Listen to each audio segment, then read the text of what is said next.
തിരിച്ച് ബോംബെ ചെന്നപ്പോഴാണ് അങ്ങനെ ഒരു അഡ്രസ്സേ ഇല്ല. പിന്നെ ഞാൻ കൽക്കട്ടയ്ക്ക് പോയി.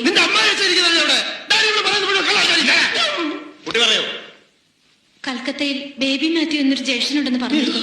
അവിടെ അന്വേഷിച്ചപ്പോ അദ്ദേഹം അവിടുന്ന് പോയി എന്ന് പറഞ്ഞു. അദ്ദേഹത്തിന്റെ കുറെ സുഹൃത്തുക്കളുടെ സഹായത്തോടെയാണ് ഈ അഡ്രസ് കണ്ടുപിടിച്ചത്. കോളേജിൽ വെച്ച് ഞാൻ എന്തെങ്കിലും തമാശ പറഞ്ഞു വല്ലവരുടെ കൊച്ചിന്റെ തന്റെ അവന്റെ കിട്ടില്ല. ഈ കുഞ്ഞിന്റെ മുഖത്ത് നോക്കി അത് പറയാൻ ബോബയ്ക്ക് കഴിയോ? ഞാൻ നിന്റെ തന്ത അല്ല. മതിയോ ബോബി? Daddy daddy ഇതിലിടപെടണ്ട. ഇവള് വേറെന്തോ ദുരുദ്ദേശമാണ് വന്നിരിക്കുന്നത്. അയ്യേ, രണ്ടിനെ പിടിച്ച് പടിക്ക് പുറത്താക്കി പട്ടി അയച്ചു. പട്ടിയും പൂച്ചയൊന്നും അഴിക്കണ്ട, ഞങ്ങൾ പൊയ്ക്കോളാം. പക്ഷേ ഗേറ്റ് വരെ പോവും. അവിടെ ഞാൻ സത്യാഗ്രഹം ഇരിക്കും. എന്തിന്? എനിക്കും എന്റെ കുഞ്ഞിന് നീതി കിട്ടുന്നത് വരെ ഞാനൊരു പ്രക്കാരം. കുട്ടിയോടെ നിൽക്കൂ. അവള് പോയി ഇരിക്കട്ടെ ഡാഡി.